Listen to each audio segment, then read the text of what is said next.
It's always slightly intimidating speaking to other leaders about anything, but particularly this area, because I've been asked to speak about how we delegate power as leaders. And I must admit, I am starting from a position of admitted weakness in terms of we will be having shared wisdom. But I also apologize because I will be giving the talk. We'll get some time for Q&A.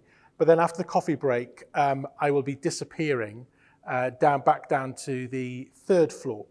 I co-lead the Politics Network, and you really can't leave politicians for that long alone without authority and leadership.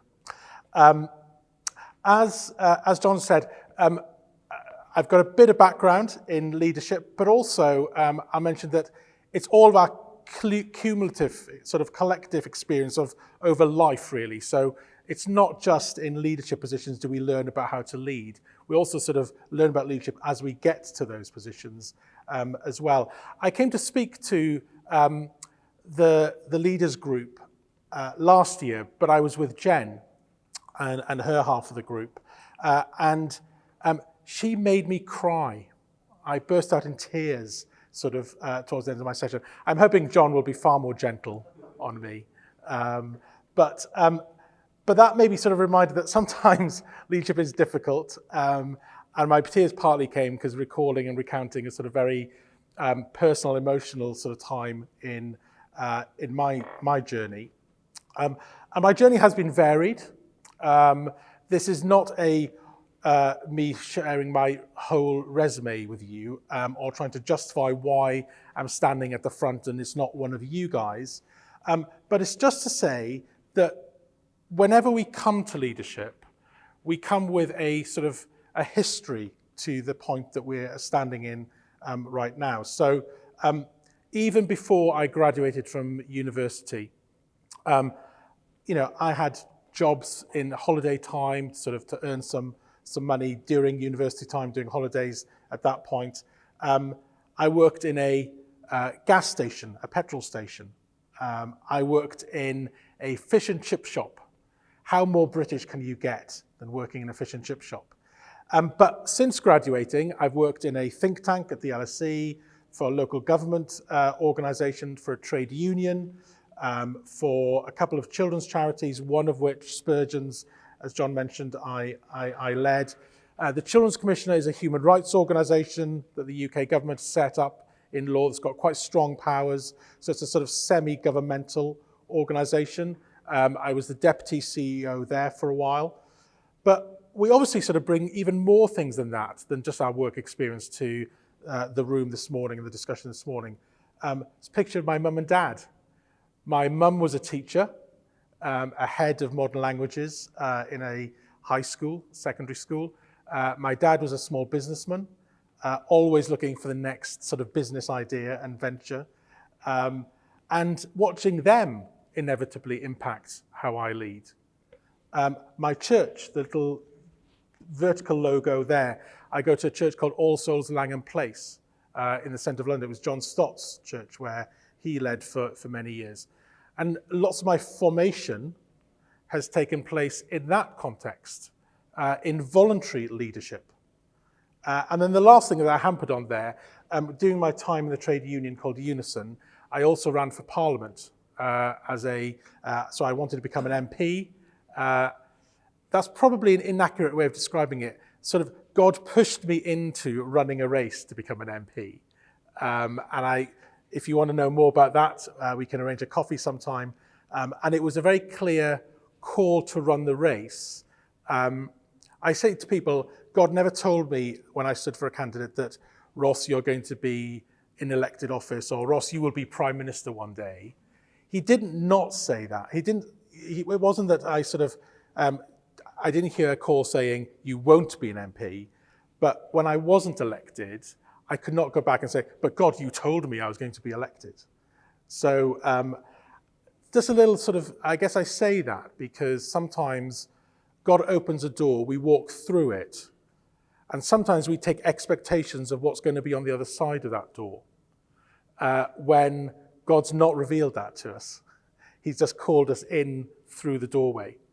And so sometimes our experience as leaders can be surprising, can be challenging, and can be difficult. Well, this is not about me per se, it's about us thinking about how do we as leaders, in the power that we have, delegate that to others and particularly to members of our team.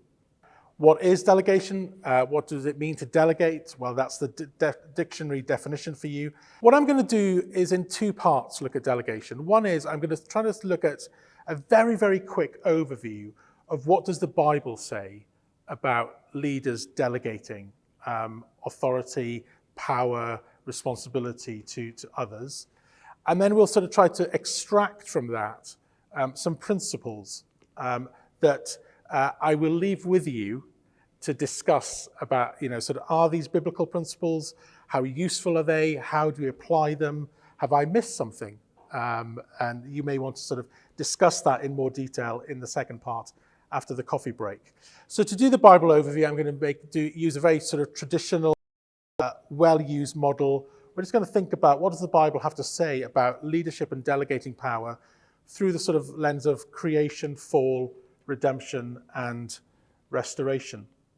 So in terms of starting with creation, there are wonderful riches to mine, aren't there, in Genesis 1 and 2.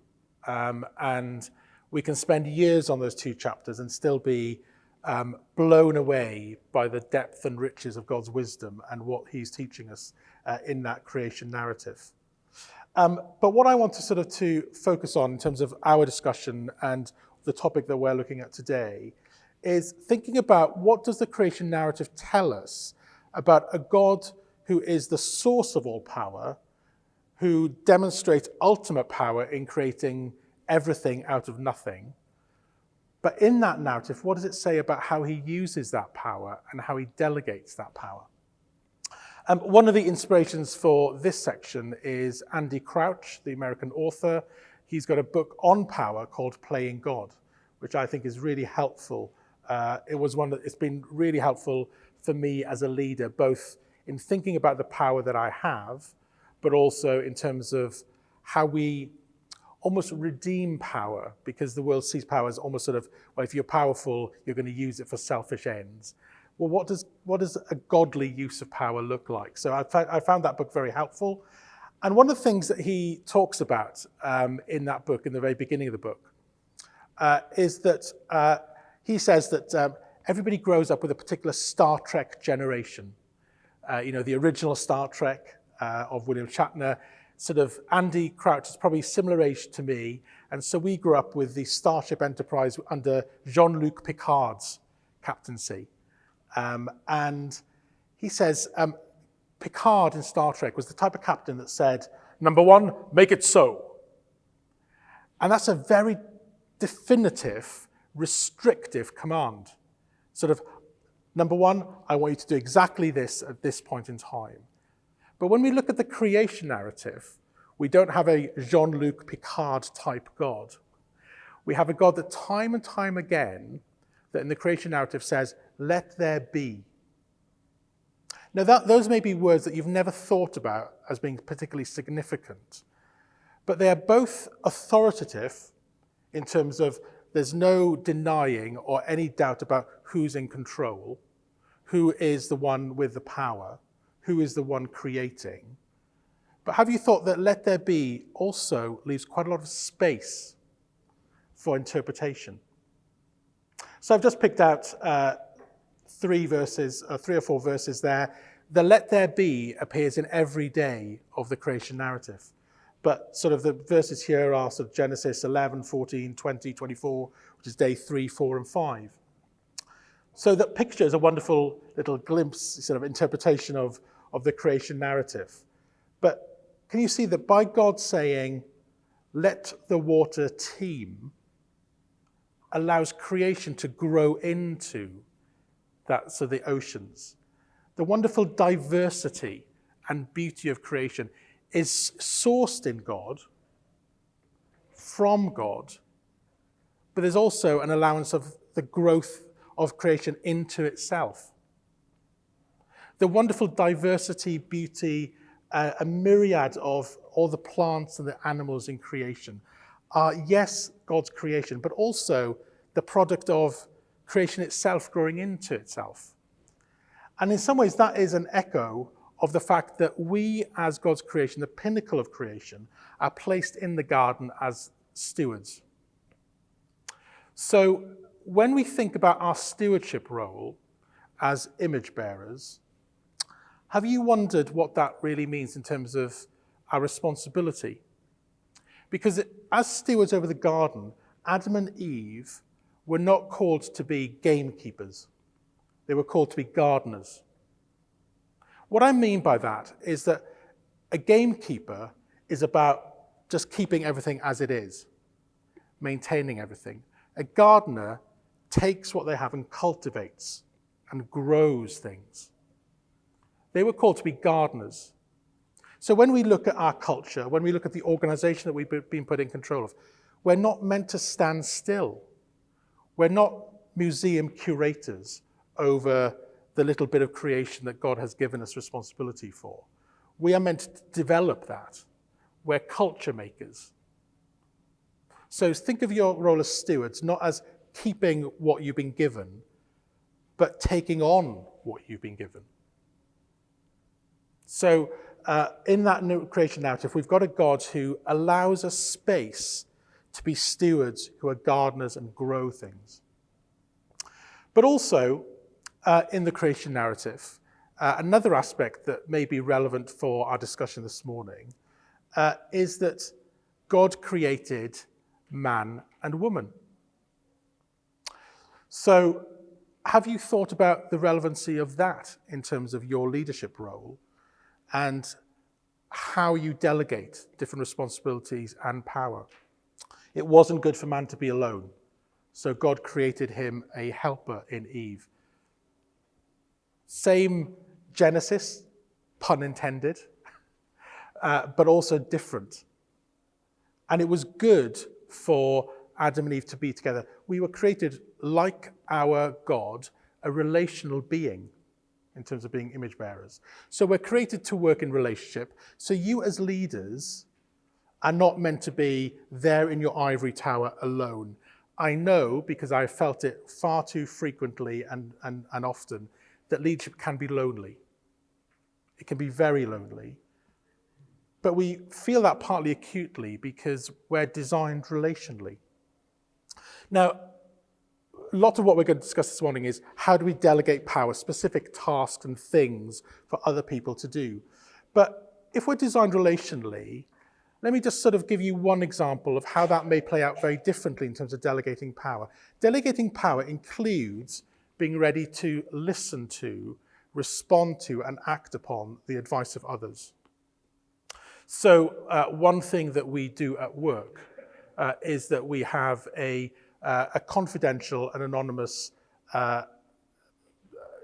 email suggestion box that people can email their ideas, whether it's a problem that they've spotted that they think needs to be sorted out, a gripe, or actually we encourage people to say, what should we be celebrating? What are we doing well that we should encourage maybe in other teams?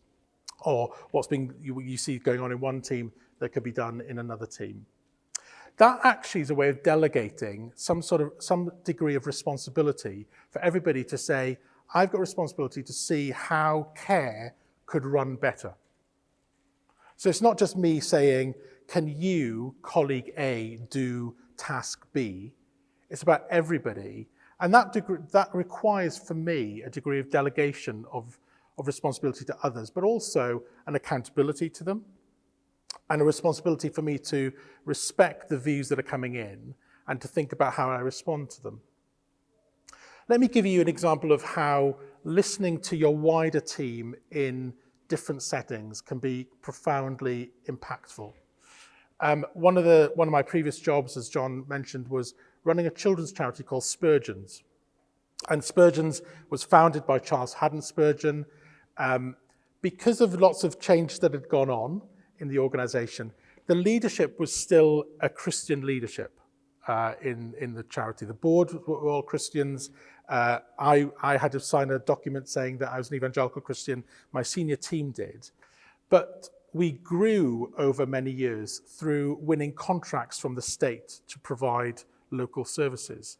What that means is you win the contract and you inherit teams from the state or from other secular charities to run the service. So at least 98% of Spurgeon's staff team were probably not Christian or either atheist, secular, or other religions. But there were some staff in our projects who were Christian. And one of the things that we did, we run family centres.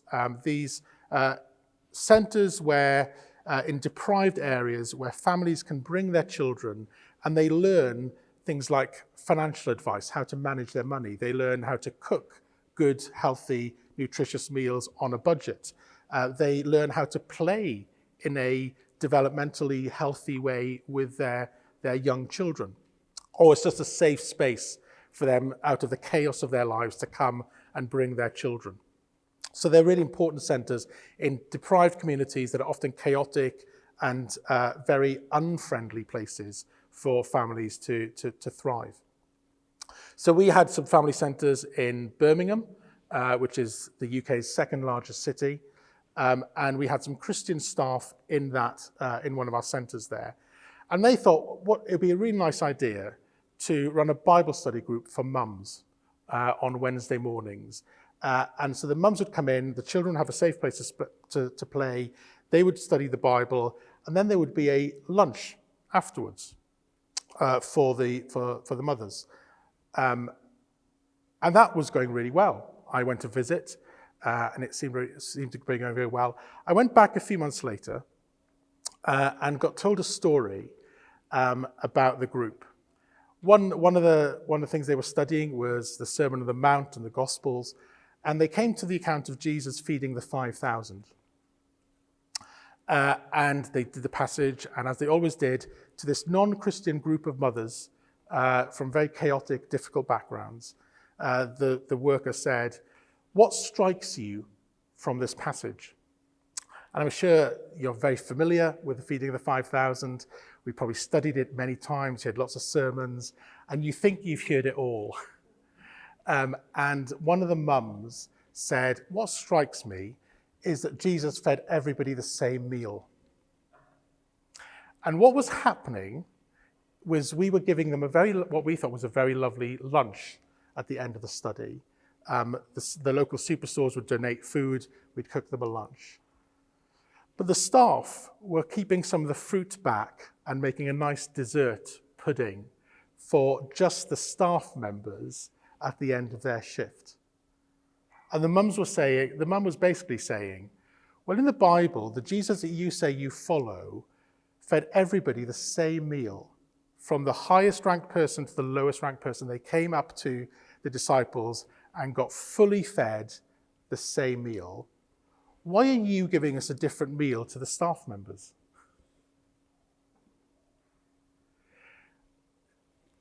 Why I give you that example is that by offering up the question about what do you learn, what can I learn from this passage from you, you're making yourself vulnerable, but you're also giving those people power to change your behavior or to change your decision making. So I think sometimes we define delegation very narrowly in terms of what do I formally give as tasks or responsibilities to other people. Sometimes just the fact that you give an opportunity to your team or to your beneficiaries or to your clients, give them the opportunity to give you feedback. In some ways, that's you giving them power to influence your behavior. So I'm just pointing out that sometimes we sort of define delegation narrowly, as I say, but we need to sort of have a broader view of that. And being designed relationally means that we cast the net wide in terms of who we interact with, and therefore sometimes who we're willing to empower to act by themselves or to change our behavior. But the reality of work, I suspect, for most of us, is that sometimes sin is very much more apparent to us than the creation narrative. Again, have a think about how the fall impacts the way we view delegation and how we do delegation and what the result of delegation is. Again, we sort of often think, don't we, about the fall corrupting our relationship with God, our relationship with nature and his creation in terms of thorns and thistles and work being difficult. Our relationship horizontally with others, man and woman, sort of became in conflict with one another, in tension with one another. But also, I think there's something in the fall about how sin corrupts the view of ourselves as well. We were, Adam and Eve felt shame and guilt. And why I think that's important is because sometimes we do not delegate power for reasons that are potentially, dare I say it, sinful.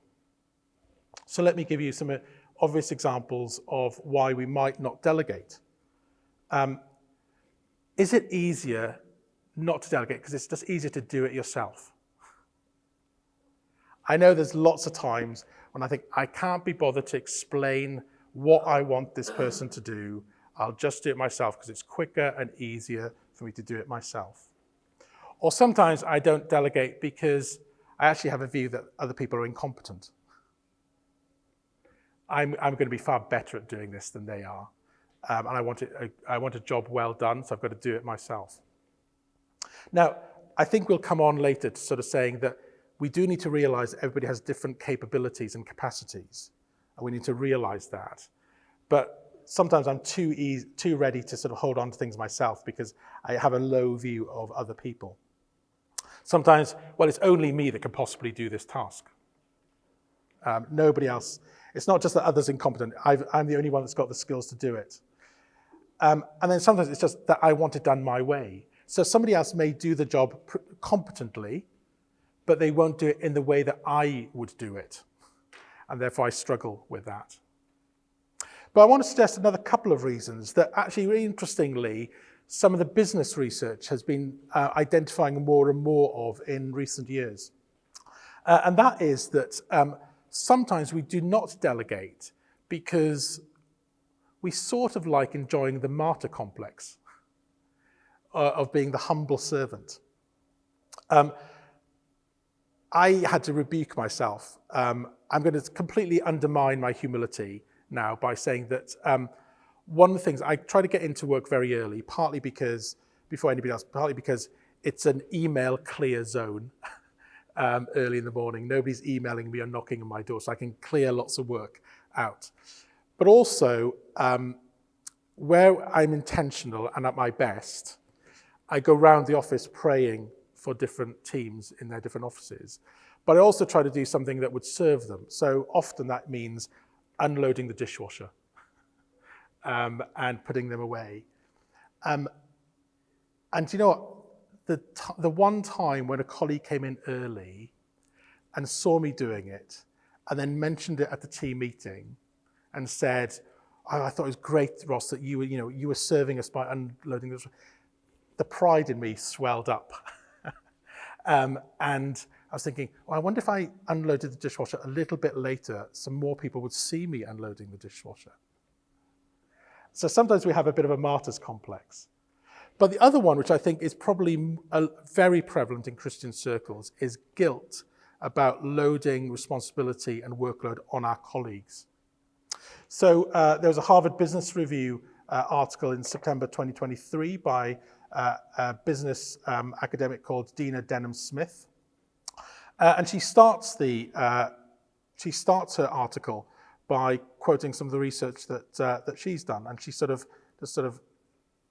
reading the quotes here. So Kendra, a chief marketing officer at a tech company, sort of survey said, I feel so overwhelmed, but so is my team.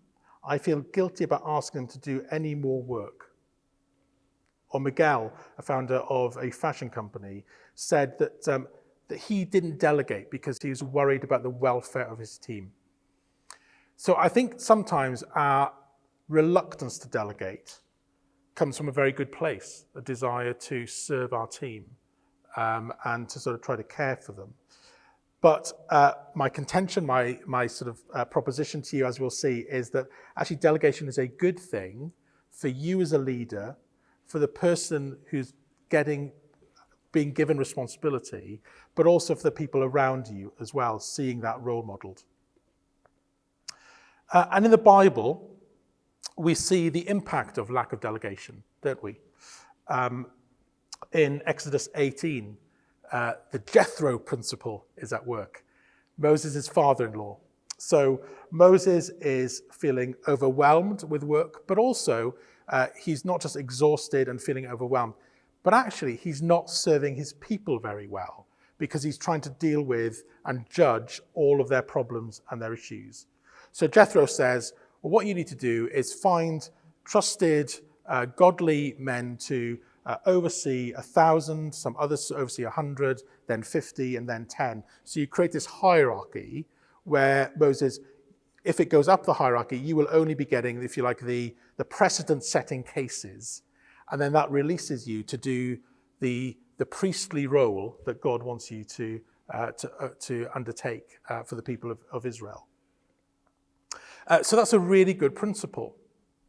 And it may be, and it seemed like, from the passage in Exodus 18, that Moses implemented that principle. But the other lesson from this account is that at the end of the Exodus 18, we see Moses accepting, responding to and implementing Jethro's proposal, and that's seeming to work really well. But then by Numbers 11, things seem to have gone wrong again, because if you read that passage and that chapter, Moses is again feeling completely overwhelmed with things. And this sort of his delegation structures had obviously sort of broken down. So Moses in Numbers 11, 10 to 17 is at breaking point. And he just doesn't know what to do. And it takes God to come in and tell him what God is going to do on Moses' behalf for things to get sorted out. It's a really fascinating, perplexing passage, Numbers 11, 10 to 17, because towards the end of it, basically God says, I'm going to take some of my spirit from you, Moses, and place it on other people so that they may share the responsibility for the good of the people. So this is not an exposition of that chapter, but there may be something wonderfully Christian about you delegating to some of your team and seeing how the Holy Spirit works in them in amazing ways to step up to the responsibilities that you give them. Redemption. Again, if you look at Jesus' life, he models amazing, perfect leadership. And part of that is delegating responsibility to his disciples and his followers.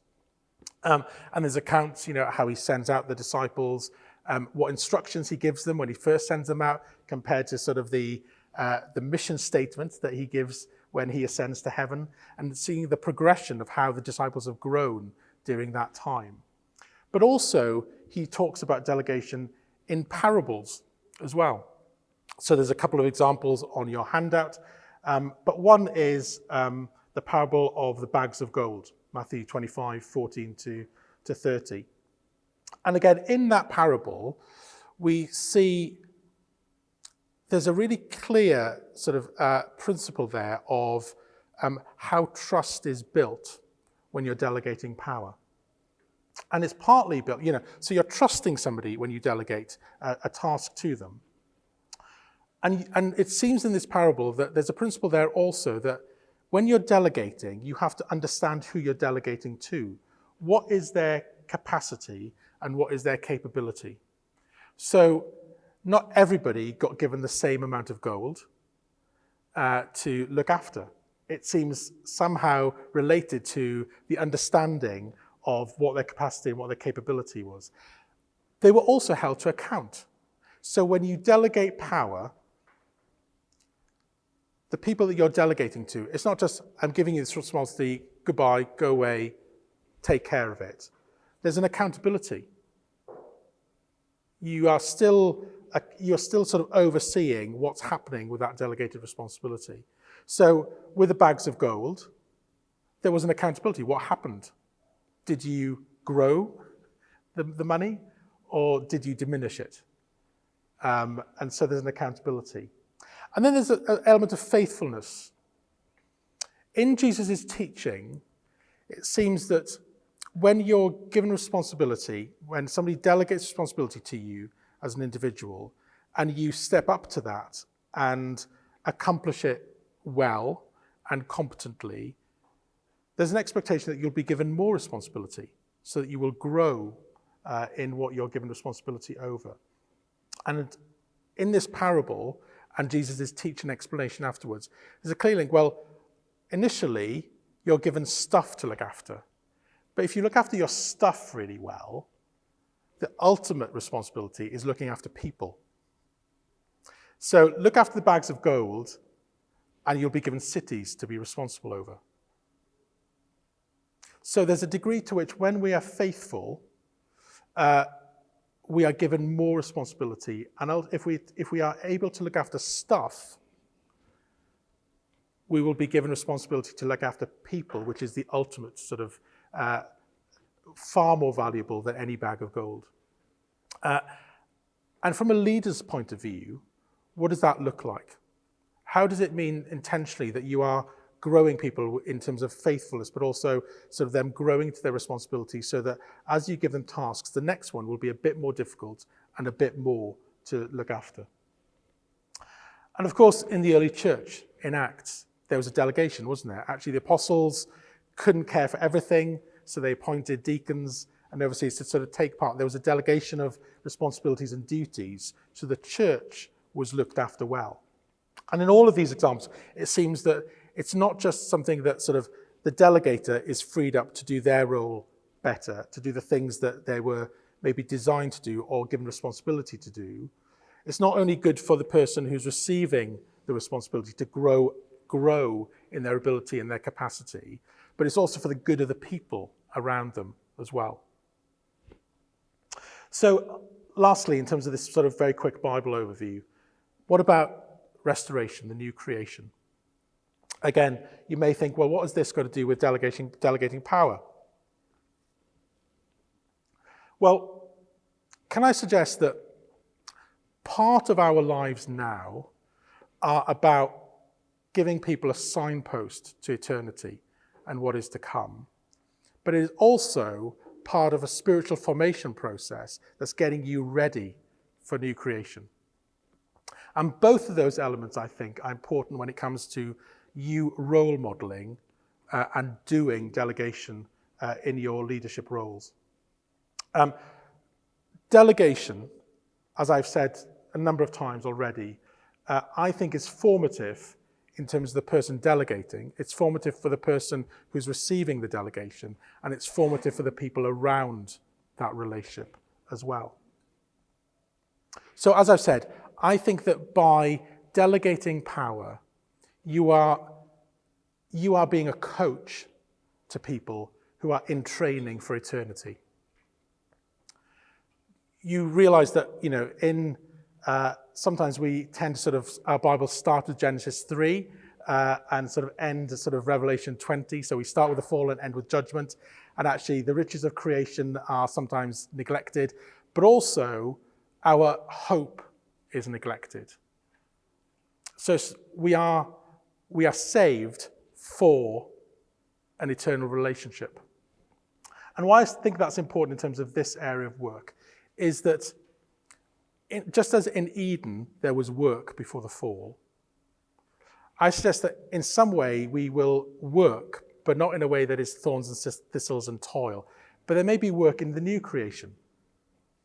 And we are also undertaking tasks that might be seen in a remarkable way where God redeems it, and we see that in new creation as well. So how are we doing two things? How are we cultivating, creating people and things that God may one day fully redeem and that we see in a remarkable way in new creation?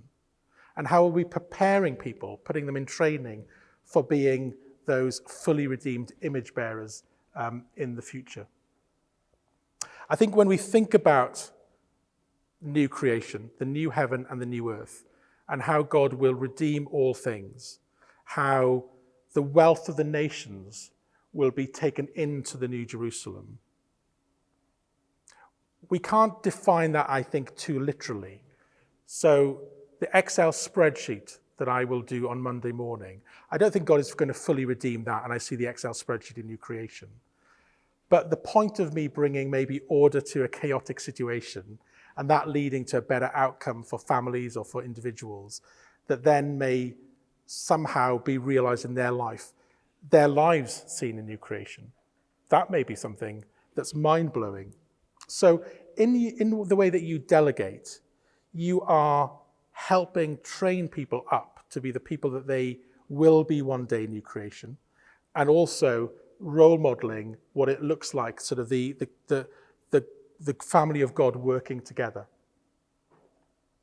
So we've done a very sort of quick overview of creation, fall, redemption, and restoration. What does that look like when we put it into practice? So I'm sort of coming into land, and I'm just going to sort of share maybe 5 principles with you, and maybe give 1 or 2 examples of how that sort of worked out in my career and my workplace.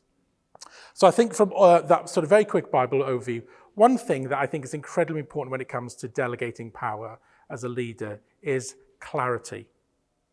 So whether it's Jesus or whether it's Jethro, we see time and time again in the Bible that when power is delegated, when authority is delegated, when tasks are delegated, it works best where there's real clarity of both why is this being delegated and what the outcome is meant to be, but also sometimes the instruction of how do you go about doing it.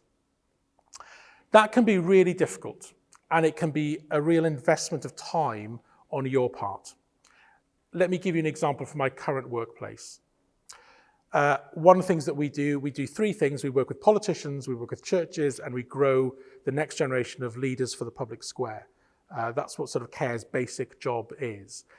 In the working with politicians, we've got a policy team, a public policy team, sort of working with politicians. They produce briefings, they write pieces of legislation, laws, or amendments to laws. And often it can feel very overwhelming. There's much more work to be done than they sort of have time to do. Particularly sort of just before our election was called, there was a number of bills going through Parliament, and we were working on all of them at the same time.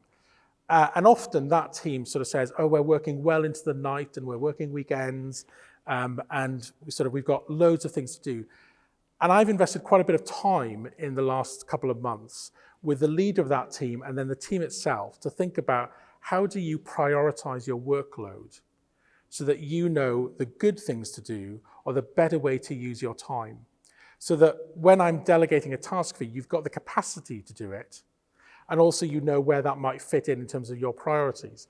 So, for example, these are some sort of tips, or probably a better way to sort of say more than tips is my rules that I've imposed on the team to sort of how they prioritize it. Now, this is my context of working with a team that's working in politics and with politicians and working on areas of public policy. But, we've taken some principles there around stewardship.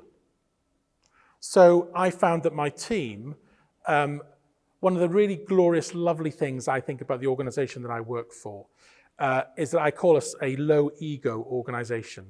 And what that means is that often we think if somebody else is going to be better at getting this done, we'll just help them do their job and we'll support from behind. What that meant in practice is that there was a bill going through Parliament where some MPs wanted to liberalise abortion laws. And we knew there were some MPs who were willing to sort of stand behind amendments that would make abortion less easy and restrict the term limits for abortion. And what I found was that our team was doing a lot of work for pro-life organisations, and we were doing some quiet work, but actually most of our work was being done for other organisations. Now, that may have been exactly the right thing to do, but they did it without thinking. And my question to them was, there's an opportunity cost to every piece of work.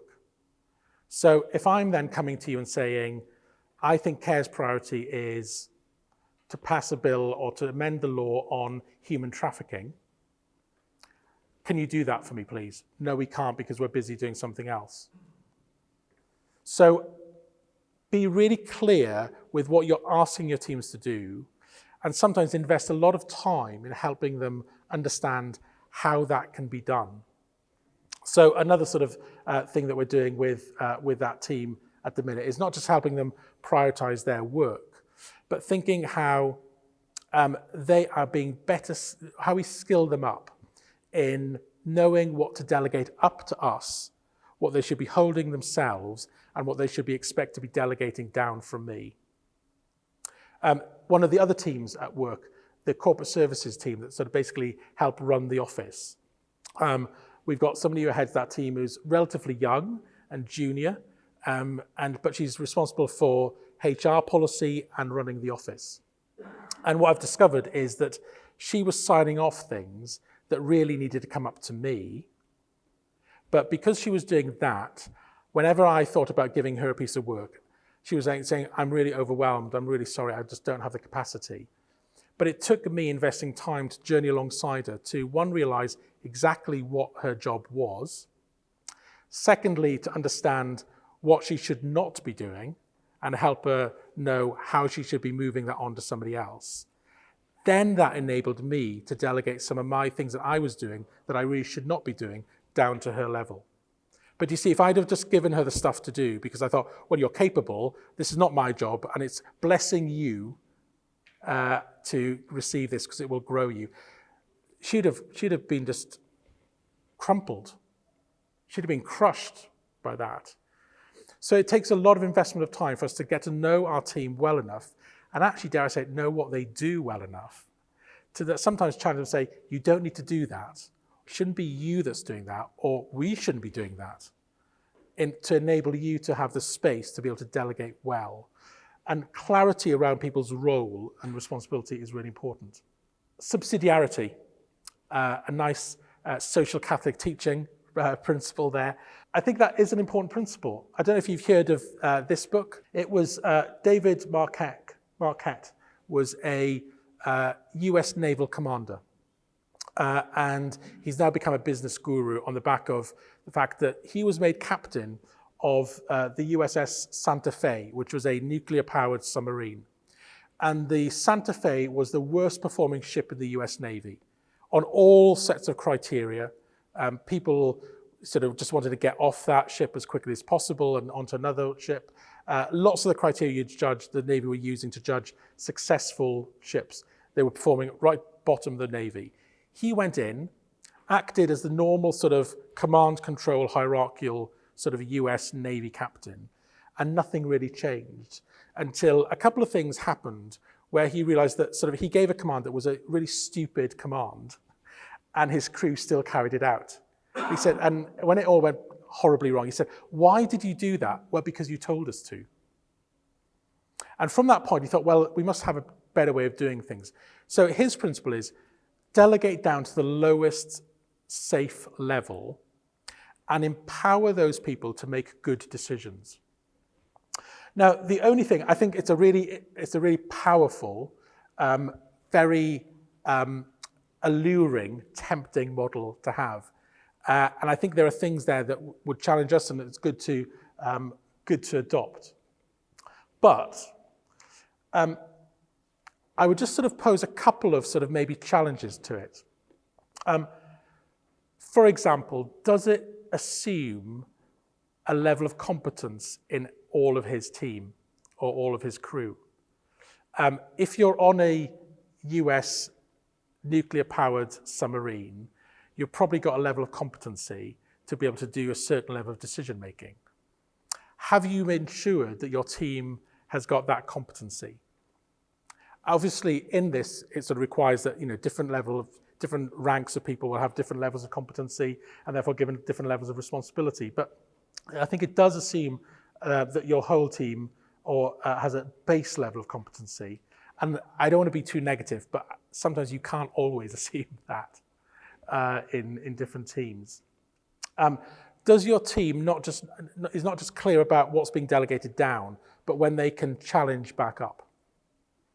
I don't know about you, but what the most useful, helpful people at work are ones that identify a problem, but also offer a solution. And so how are you delegating down to a level not just appropriate for people to hold and to assume that responsibility, but also to the level where people at that level are not just undertaking the task that you've delegated, but can also say, actually, your request doesn't make sense. Can I come back to you and challenge you?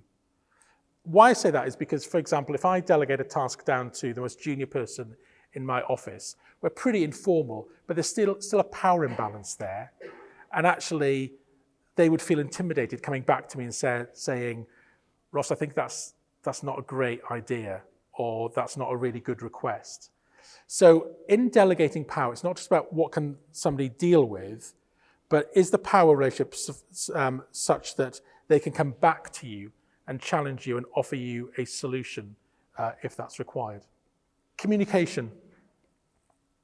That's absolutely key, isn't it? It's sort of underpinned sort of clarity and subsidiarity. In terms of thinking about you and your role and maybe questions after the coffee break, is it clear to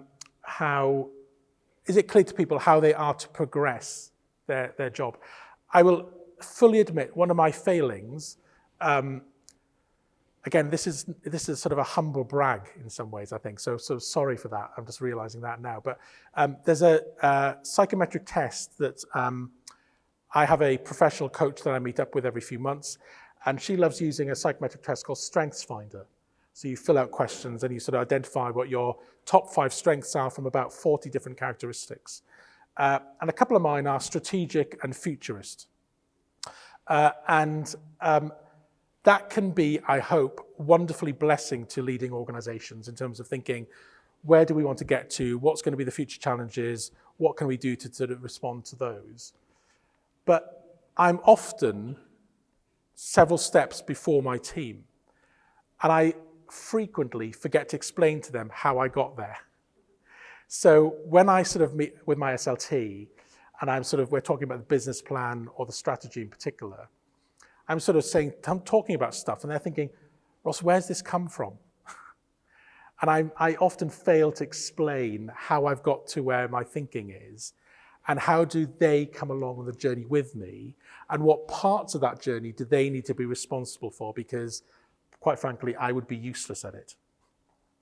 So, again, thinking about communication in terms of being really clear about what you want done, but also sometimes you need to plot out the journey for people, not just sort of give them I'm a great one for giving objectives. And I say, I'm not a micromanager. I'm going to empower you by giving you a clear objective and allowing you to get on with it.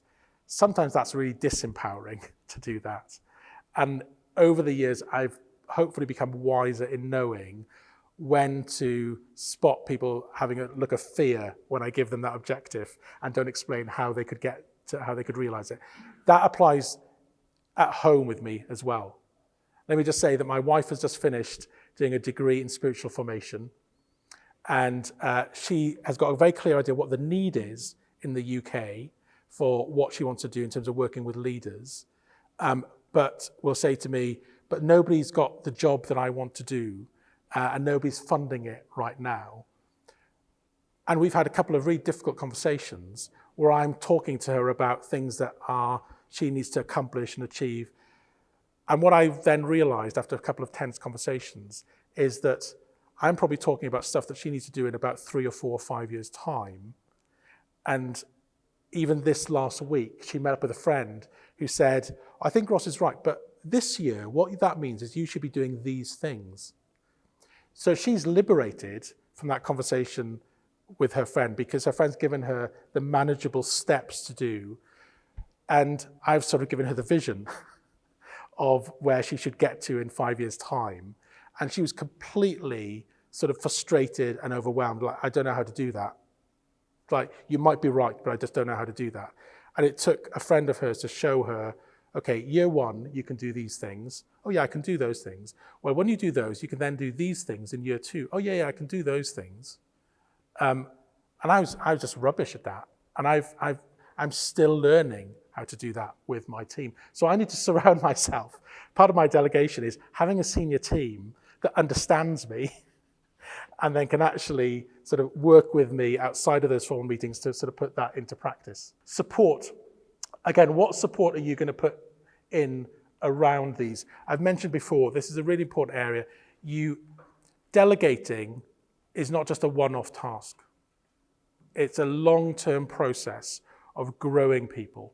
And so that's why sometimes we don't delegate, because it is quicker to do it yourself sometimes than try to identify who the right person is, invest in them, explain to them, journey alongside them, give them feedback afterwards, and think then what the next step is.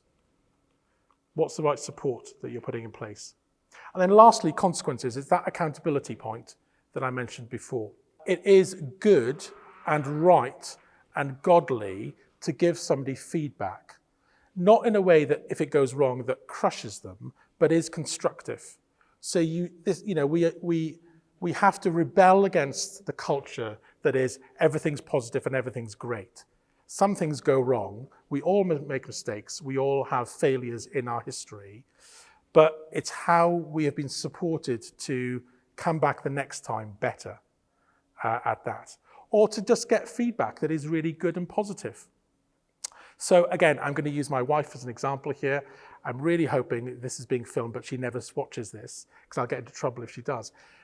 She worked in a church where the senior pastor minister was an English public school boy in his sort of 60s.